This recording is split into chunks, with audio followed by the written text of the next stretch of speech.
ऋण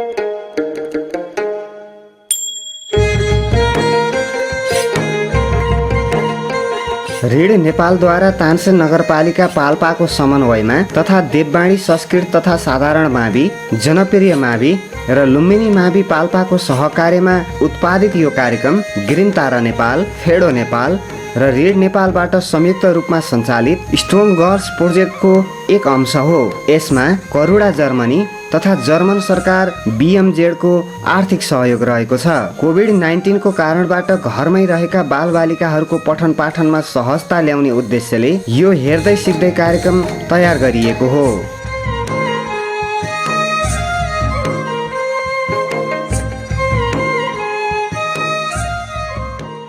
नमस्कार प्यारा विद्यार्थी भाइ बहिनी, आजको नयाँ कक्षामा स्वागत छ।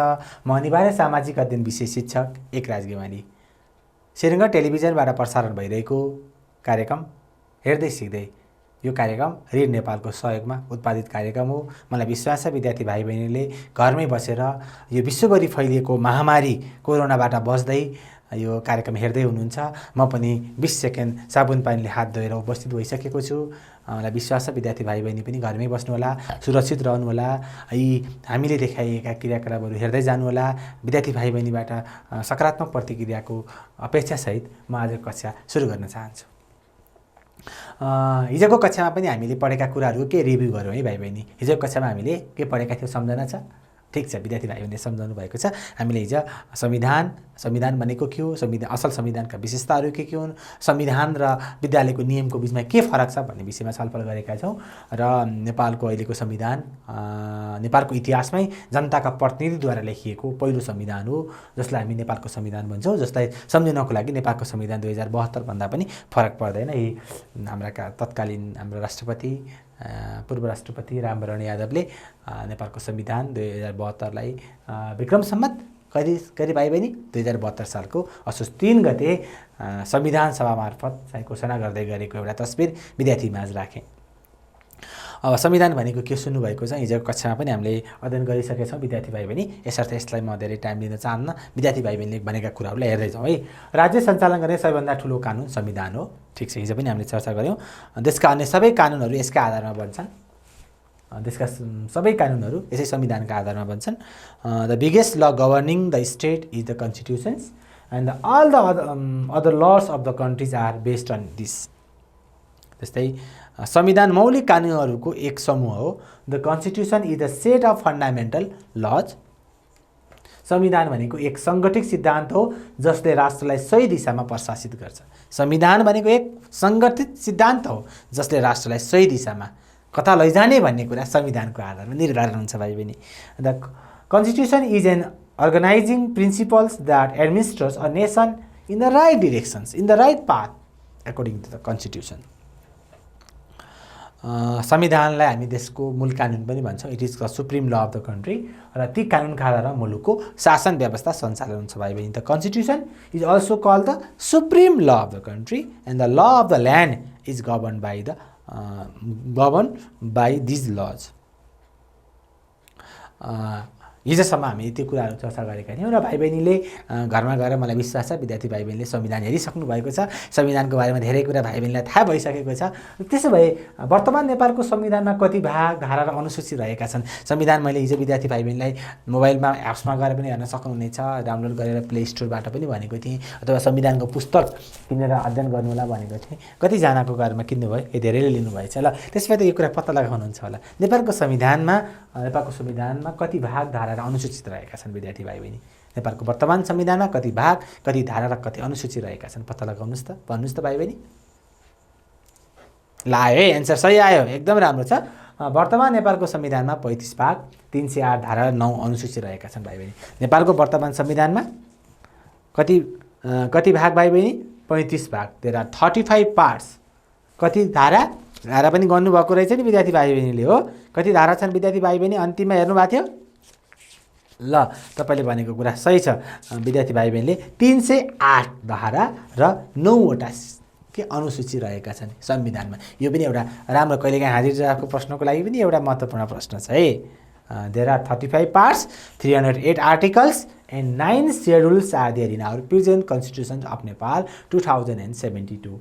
There are 35 parts, 308 articles, and 9 schedule or annex are there in our present constitutions of Nepal 2072. नेपालको वर्तमान संविधानमा 35 भाग, 308 धारा र 9 अनुसूची रहेका छन् भाइ बहिनी। ठीक छ, ल अगाडि बढौँ। धन्यवाद। नेपालको संविधानको नाम के हो विद्यार्थी भाइहरूलाई थाहा नै छ। हिजो पनि हामीले यसको बारेमा हेरिसकेका छौँ। नेपालको संविधान हो जसलाई हामी सम्झिनको लागि नेपालको संविधान 2072 भन्छौँ है। नाम नेपालको संविधान, नेपालको संविधान 2072 कहिले जारी भएको थियो भाइ बहिनी? हिजोको कुरा। ठीक छ, the present constitutions of Nepal was formulated on 3 असोज 2072। नेपालको वर्तमान संविधान 2072 सालको असोज 3 गते जारी भएको थियो। आजको कक्षामा हामीले विद्यार्थी भाइ बहिनी संविधानका नेपालको वर्तमान संविधानका विशेषताहरू, हिजो हामी आदर्श संविधानका विशेषताको बारेमा छलफल गरेका थियौँ भने आज वर्तमान संविधानका विशेषताको बारेमा छलफल गर्छौँ। हेर्नु त, सबैले आफ्नो संविधानलाई समात्दै हुनुहुन्छ है। तपाईँ हामी सबैको के हो, एउटा नियम हो नि हो हाम्रो। यदि राम्रो संविधान भयो भने सबै कुरा राम्रो हुन्छ। यसर्थ सबैले संविधानलाई के गर्नुपर्छ? पालना गर्नुपर्छ। संविधान पालना गर्ने, संविधान बनाउने हाम्रा पिपुल्स रिप्रेजेन्टेटिभ, जनताका प्रतिनिधिहरू जस्तै संविधान निर्माण गर्ने कार्य गर्नुभयो। देख्नुभएको छ विद्यार्थी भाइ बहिनी, यही संविधान सभाबाट नेपालको संविधान 2072 विक्रम सम्वत 2072 सालको असोज 3 गते के भएको? जारी भएको। यो के हो विद्यार्थी भाइ बहिनी? संविधान सभा, जहाँबाट हाम्रो यही संविधान आएको, सबैले जनताका प्रतिनिधिहरूले ल्याएको संविधान हो। संविधान जारी भइसकेपछि राष्ट्रपति, तत्कालीन राष्ट्रपति, अघि नै मैले विद्यार्थीलाई देखाएको थिएँ, तत्कालीन राष्ट्रपति रामवरण यादवले संविधानलाई जारी गर्नुभएको छ र सबैजनाले यसलाई रेस्पेक्ट गर्नुभएको छ। यी तल जनताहरू उत्साहजनक रूपमा है हाम्रो संविधान आयो, नेपालीको संविधान आयो। 2007 सालदेखि जनताका प्रतिनिधिद्वारा संविधान लेख्ने सपना 2072 सालमा आएर बल्ल पुरा भयो विद्यार्थी भाइ बहिनी। यो पिक्चर, तलको पिक्चर चाहिँ विद्यार्थी भाइ बहिनी हामीले संविधान जारी भइसकेपछि जनताले चाहिँ सडकमा उत्साह गरेको पिक्चर पनि विद्यार्थी भाइ बहिनी माझ मैले देखाएँ। संविधान जारी भएपश्चात कहिले जारी भएको अरे? 2072 सालको असोज 3 गते। ठिक छ, ल यी देख्नु भएको छ विद्यार्थी भाइ बहिनी तल, उहाँ को हो? ल ठिक छ, उहाँ अहिले नेपालको वर्तमान राष्ट्रपति विद्यादेवी भण्डारी हुनुहुन्छ। अब के हैछ त है? अब नेपालको संविधानका विशेषताहरूमा जाउँ है। संघीय लोकतान्त्रिक गणतन्त्रात्मक संविधान, यो संविधान संघीय लोकतान्त्रिक गणतन्त्रात्मक संविधान। अहिले नेपालको तपाईँले संविधानमा गएर हेर्नुभयो भने प्रस्तावनामा नै नेपाल संघीय लोकतान्त्रिक गणतन्त्रात्मक शासन व्यवस्था भएको मुलुक हो भन्ने कुरा प्रस्तावनामै त्यही उल्लेख गरिएको छ हो। संघीय लोकतान्त्रिक गणतन्त्रात्मक संविधान, अहिले नेपालको संविधान 2072 को एउटा महत्त्वपूर्ण विशेषता भनेको नेपालको संविधानले संघीय लोकतान्त्रिक गणतन्त्रात्मक शासनको व्यवस्था गरेको छ। यसमा राष्ट्रपति, राष्ट्रप्रमुख हुने व्यवस्था गरिएको छ। राष्ट्रपति विद्यादेवी भण्डारी हो, राष्ट्रप्रमुख हुने व्यवस्था गरिएको छ। संघीय, प्रादेशिक र स्थानीय गरी 3 तहको सरकारको व्यवस्था गरिएको छ भाइ बहिनी। 3 तह, 3 levels of the government. What are they? Central level, federal level, प्रादेशिक प्रोभिन्सियल लेभल एन्ड स्थानीय तह लोकल लेभल। 3 तहको सरकारको व्यवस्था गरिएको छ। राष्ट्रपति, राष्ट्रको प्रमुख हुने, सरकार प्रमुख चाहिँ को हुने? प्रधानमन्त्री हुने व्यवस्था संविधानमा गरिएको छ भाइ बहिनी। यो एउटा संविधानको महत्त्वपूर्ण विशेषता हो। ल हेर्नु त स्लाइडमा, federal democratic republican constitutions. The constitution of Nepal provide for federal democratic republican rule. Provision has been made for the president to be the head of the state. There are 3 levels of government: federal government, provincial government and local government. It is the one important characteristics of present constitutions of Nepal 2072. नेपालको वर्तमान संविधानको एउटा महत्त्वपूर्ण विशेषता भाइ बहिनी। अर्को विशेषतामा लागौँ है त। अर्को विशेषता विद्यार्थी भाइ बहिनीले देखिसक्नु भएको छ। नेपालको संविधान 2072 को अर्को विशेषता छ सार्वभौम सत्ता जनतामा निहित। हेर्नु न जनताहरू कति उत्साहित हुनुहुन्छ। सार्वभौम सत्ता चाहिँ कसमा निहित रहने त? जनतामा निहित रहने। यस संविधानले राज्य सञ्चालनको स्रोत जनता हुन् भन्ने मान्यतालाई अंगीकार गरेको छ। एउटा यो प्रजातन्त्रको भावभित्र पनि छ। प्रजातन्त्र भनेको जनताद्वारा जनताको लागि जनताले नै गर्ने शासन पद्धतिलाई प्रजातन्त्र भनिन्छ। यो संविधानले पनि राज्य सञ्चालनको स्रोत सर्वै सर्वा जनता हुन् भन्ने मान्यतालाई अंगीकार गरेको छ, जनताको सर्वोच्चतालाई स्थापित गरेको छ। यसले संविधानका सार्वभौम सत्ता र राजकीय सत्ता जनतामा निहित रहेको कुरालाई स्पष्ट गरेको छ। यस्तै सार्वभौम सत्ता र राजकीय सत्ता कसमा? जनतामा, नेपाली जनतामा निहित छ भन्ने कुरा यो संविधानमा उल्लेख गरिएको छ। सार्वभौम सत्ता जनतामा निहित हुनु पनि संविधान, हाम्रो संविधान एउटा लोकतान्त्रिक संविधान हो भन्न मिल्छ भाइ बहिनी। Sovereignty vested in the people. This constitution has adopted the belief that the people are the source of running the state and has established the supremacy of the people. It has made it clear that Nepal sovereignty and state power are vested in the peoples. Peoples are supreme power. People are super. And has established the supremacy of the peoples. Sovereignty vested in the people is also one major character of the present Constitution of Nepal 2072. सार्वभौम सत्ता जनतामा निहित पनि नेपालको वर्तमान संविधानको एउटा महत्त्वपूर्ण विशेषता हो भाइ बहिनी। त्यस्तै गरी देख्नु भएको छ भाइ बहिनी अर्को विशेषता हेरौँ है। ल मानव अधिकारको पूर्ण प्रत्याभूति। मानव अधिकारको पूर्ण प्रत्याभूति।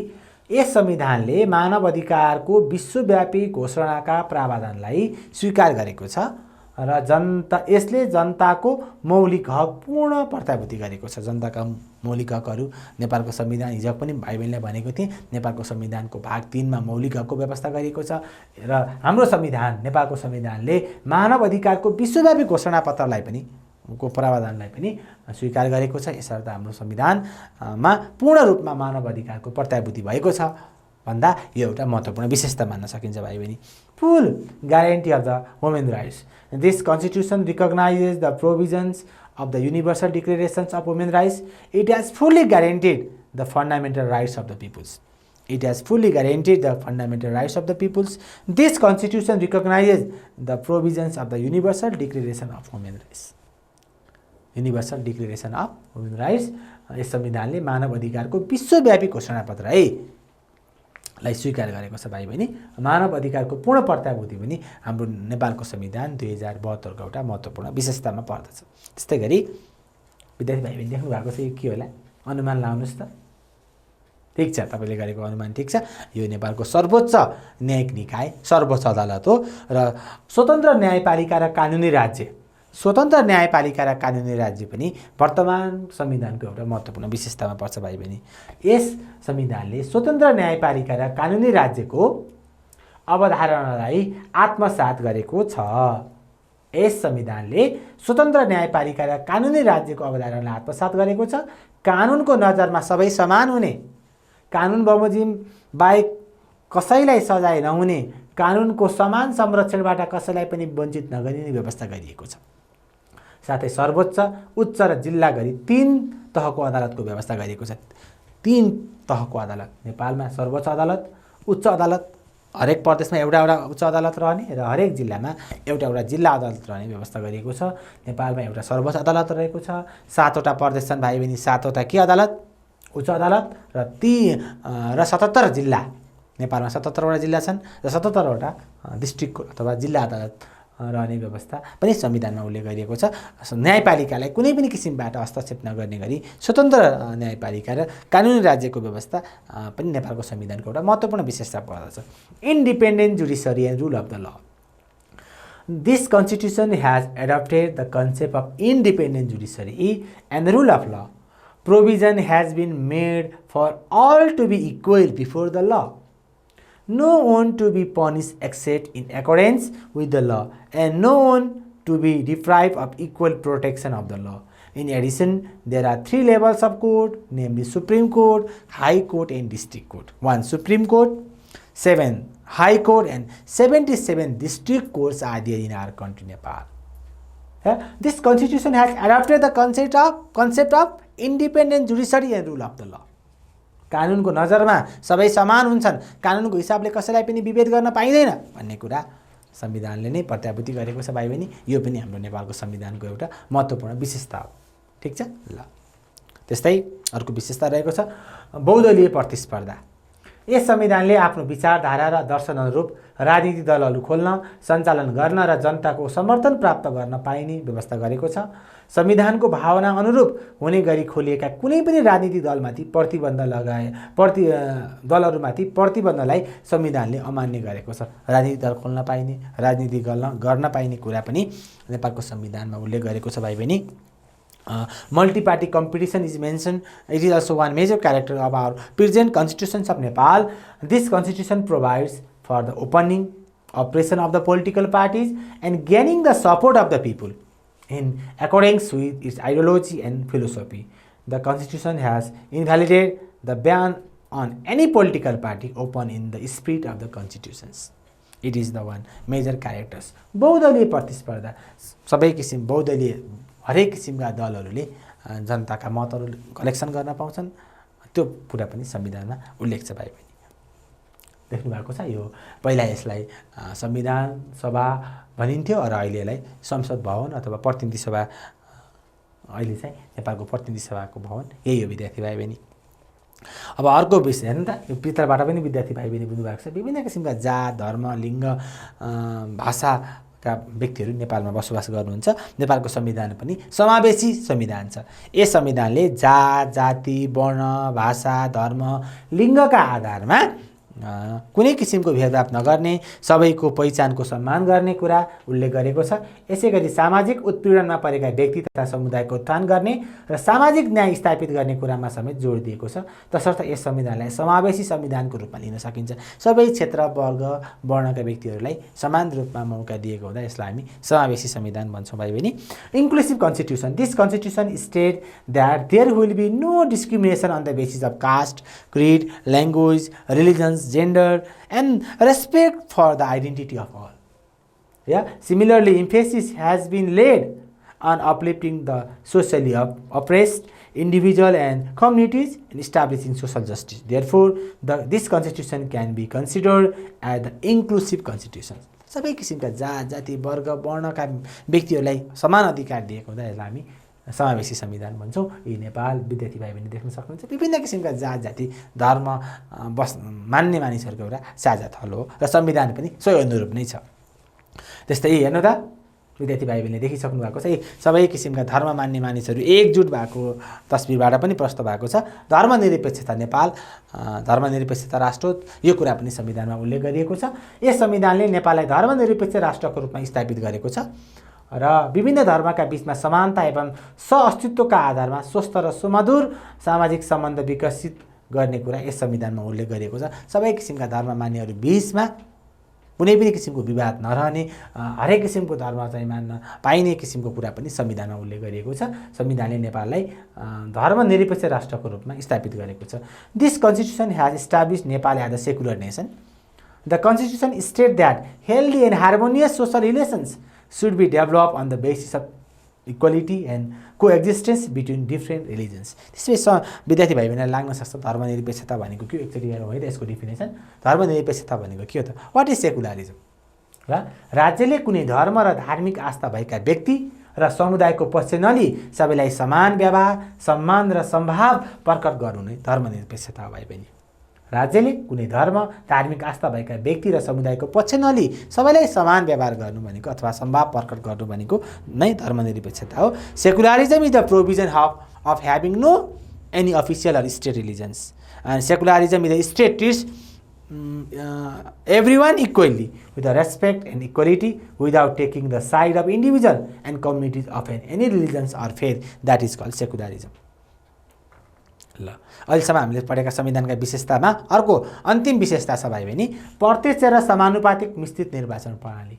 प्रतिनिधि सभामा प्रत्यक्ष निर्वाचनबाट 165 जना, जनताले चुनेर डाइरेक्ट पठाएका 165 जना र समानुपातिक निर्वाचनबाट 110 जना गरी जम्मा 275 जना प्रतिनिधि सभामा र राष्ट्रिय सभामा 59 जना सदस्य रहने व्यवस्था रहेको छ। राष्ट्रिय सभामा 7 जना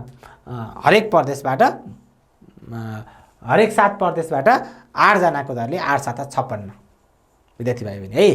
कति प्रदेश? 7 प्रदेश र 8 जना गरी 56 जना र राष्ट्रपतिबाट मनोनित 3 गरी जम्मा 59 जना राष्ट्रिय सभामा र 275 जना प्रतिनिधि सभामा रहने व्यवस्था गरिएको छ र यसले केन्द्रमा 2 सदनात्मक 2 सदन भयो नि, राष्ट्रिय सभा र प्रतिनिधि सभा र प्रदेशमा 1 सदनात्मक व्यवस्थापिका प्रदेश सभा रहने व्यवस्था संविधानमा उल्लेख गरेको छ भाइ बहिनी। यो पनि एउटा संविधानको महत्त्वपूर्ण विशेषता हो। प्रत्यक्ष र समानुपातिक मिश्रित निर्वाचन प्रणाली, direct and proportional mixed electoral system. The House of Representatives will have 165 members through the direct and 110 through the proportional systems, a PR system, and 56 members elected from 7 provinces in the National Assembly and 3 members nominated by the President. In this way, 59 members are there in National Assembly and 275 members are there in House of Representatives. So it is called, there are 2 houses, so it is called the bicameral.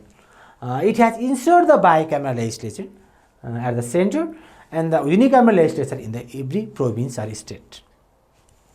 ल एकचोटि हामीले संविधानका विशेषताहरूलाई एकचोटि स्लाइडमा हेरौँ है विद्यार्थी भाइ बहिनी। Federal democratic Republican constitution, अघि पढेको कुरालाई रिभिजन गर्दैछु म। सङ्घीय लोकतान्त्रिक गणतन्त्रात्मक संविधान, यो नेपालको संविधानको एउटा महत्त्वपूर्ण विशेषता हो। त्यस्तै sovereignty vested in the people, सार्वभौम सत्ता जनतामा निहित। त्यस्तै full guaranteed of the human rights, मानव अधिकारको पूर्ण प्रत्याभूति। Independent judiciary and rule of law, स्वतन्त्र न्यायपालिका र कानुनी राज्य। त्यस्तै मल्टिपार्टी कम्पिटिसन, बहुदलीय प्रतिस्पर्धा। इन्क्लुसिभ कन्स्टिट्युसन्स, समावेशी संविधान। सेकुलरिजम, धर्मनिरपेक्षता। Direct and proportional mix electoral system, प्रत्यक्ष र समानुपातिक मिश्रित निर्वाचन प्रणाली। यी लगायत अन्य पनि हुन सक्छन् विद्यार्थी भाइ बहिनी। यी 8वटा नेपालको वर्तमान संविधानका मुख्य विशेषता हुन्। ठिक छ। थप सामग्री। सीमित सरकार भनेको के हो एकछिनमा हेरौँ है त। लोकतान्त्रिक व्यवस्थामा सरकारको भूमिका सीमित रहनुपर्छ, अर्थात् सरकारले धेरै क्षेत्रमा आफै संलग्न हुनुभन्दा पनि निजी क्षेत्र अथवा सार्वजनिक संस्थान र नागरिक समाजलाई समेत जिम्मेवारी निक्षेपण गरी आफू नियामक रूपमा रहनु सीमित सरकारको अवधारणा हो। लोकसम्मति, पब्लिक कन्सेन्ट, जनताको अभिमत वा जनताको चाहनालाई लोकसम्मति भनिन्छ। कहिलेकाहीँ यी टर्महरू पनि आउन सक्छन् विद्यार्थी भाइ बहिनी। शक्ति पृथकीकरण, सेपरेसन अफ द पावर, राज्यका अङ्गहरूबीच शक्तिको बाँडफाँड गर्ने कामलाई डिसेन्ट्रलाइजेसन द पावर, शक्तिको पृथकीकरण अथवा त्यसलाई चाहिँ हामी सेपरेसन अफ पावर पनि भन्छौँ। आज कक्षामा हामीले के सिक्यौँ त भाइ बहिनी? संविधानको बारेमा हिजो कक्षाको जस्तै गरी परिचय बताउन सक्ने भयौँ। वर्तमान संविधान, नेपालको संविधान 2072 का के विशेषताहरू, to describe the characteristics of present constitution of Nepal 2072। ल विद्यार्थी भाइ बहिनीलाई यो भोलिको लागि कार्य दिँदैछु म। यी कार्यहरू भोलिको कक्षामा आउँदा गरेर लिएर आउनु है। तलका प्रश्नहरूको उत्तर लेख्नु होला। Write the answer of the following questions. संविधान भनेको के? What is constitutions? नेपालको संविधान 2072 का विशेषताहरू के हुन्? चार्ट बनाएर लेख्नुहोस्, चार्ट बनाएर फ्लो चार्टमा लेख्नु होला। What are the features of the constitutions of Nepal are characteristics of constitutions of Nepal 2072? Make a chart and show them. हाम्रो संविधानमा धर्मनिरपेक्ष सम्बन्धी कस्तो व्यवस्था गरिएको छ हामीले चर्चा गऱ्यौँ विद्यार्थी भाइ बहिनी। धर्मनिरपेक्ष सम्बन्धी कस्तो व्यवस्था गरिएको छ? What provision has been made in the constitution regarding the secularism? यी प्रश्नको उत्तर भोलिको कक्षामा आउँदा विद्यार्थी भाइ बहिनी लेख्नुहुनेछ भन्ने विश्वासको साथ म आजको कक्षाबाट सामाजिक अध्ययन विषय शिक्षक एकराज गेवाली विद्यार्थी भाइ बहिनीलाई हेर्दै गरेको सिनेमा टेलिभिजनको स्क्रिनमा आएको सम्पर्क नम्बरमा केही कुराहरू कन्फ्युजन लाग्यो भने सोध्न अनुरोध गर्दै आजको कक्षाबाट बिदा हुन चाहन्छु। धन्यवाद, नमस्कार, शुभ दिन।